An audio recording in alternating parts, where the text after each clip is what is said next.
Good morning, good morning. Wishing you a wonderful day and week ahead. Welcome to today's episode of Morning Wealth. We're talking about three things today.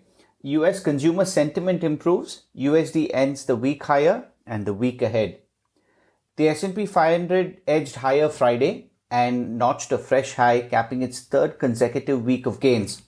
The broad stock market gauge hugged the flat line for most of the trading session before ending up about 0.2%. The Dow Jones was also up 0.1% and the Nasdaq was up about 0.4%. The S&P 500 and Nasdaq finished with modest weekly gains while the Dow logged a slim loss. Stocks have drifted higher while volatility is hedged lower in recent sessions as investors have been weighing the economic reopening against the risk of rising inflation. On Friday, fresh data showed that consumer sentiment in the US rose in early June while inflation expectations eased.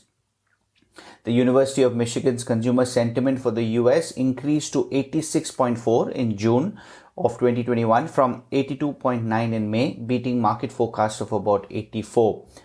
Expectations also soared and the current conditions gauge also edged up. Meanwhile, interestingly, inflation expectations for the year ahead fell to 4% from 4.6%, and the 5-year outlook on inflation declined to 2.8% from 3%.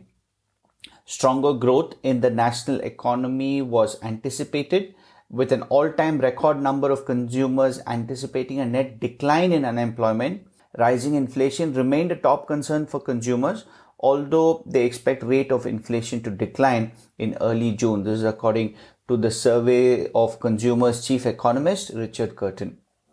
The CBOE volatility index fell to about 15.65, closing below 16 for the first time since Feb 2020 before the coronavirus pandemic rattled markets. Despite the broader market's muted moves, meme stocks have continued to record sharp swings. AMC rose about 15%. Clover Health was up about 4.8%, bringing in its gains for the week to about 67%. GameStop added another 5.9%. In the bond market, the yield on the 10-year Treasury note fell to about 1.46, recording its fourth consecutive week of decline. Yields have been dragged down this week by tepid economic data and high demand from investors both in the US and elsewhere.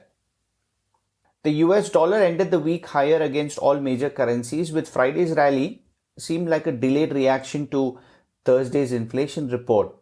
Stronger than expected consumer confidence also helped to boost demand for US dollars ahead of this week's Federal Reserve's monetary policy announcement. US policymakers have insisted that the increase in inflation is transitory, with disappointing consumer spending and labor market numbers discouraging taper talk.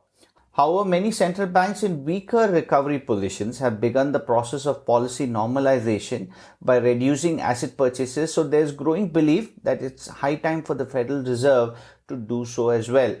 It will be a close call this week because the Fed has consistently downplayed price pressures, but the 5% year-on-year CPI increase is the largest in more than a decade.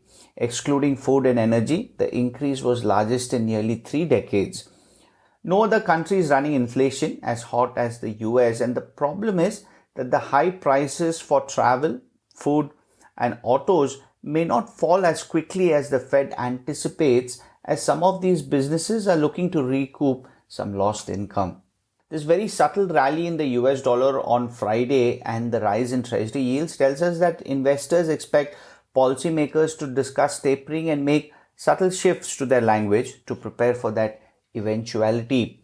With the market divided on which way the Fed will sway, Tuesday's retail sales report will go a long way in setting expectations. So on the week ahead, it's all about Fed. Fed is all but certain to stick to its ultra easy policy on Wednesday, as Jerome Powell appears to be winning over investors with the mantra that inflation will be temporary. The drop in 10-year yields to 3-month low suggests price spike worries have receded, but it's going to be an interesting meeting to track. NATO gathers on Monday in Brussels for talks on Russian aggression, cyber attacks, the security impact of climate change and the rise of China. EU and US leaders will convene Tuesday with a focus on resetting relations post-Trump. And the most anticipated meeting will be between Biden and Vladimir Putin on Wednesday in Geneva. It will be their first in-person meeting since Biden took office.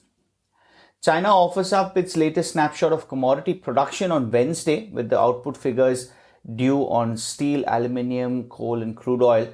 Expectations are for another bumper round of activity in the figures of May. For steel, there's a chance of another record month of output given the spike in margins and prices. Data on tap from the US, May retail sales is due on Tuesday, probably drop 0.7% is what the economists predict, while the New York's Fed Empire Manufacturing Index is seen falling to about 22 from about 24.3. China's May activity data on Wednesday will be the main focus in Asia. Industrial output probably rose 9.2% year over year in May is what the consensus shows, less than in April, while retail sales are seen slowing to about 14% from 17.7%.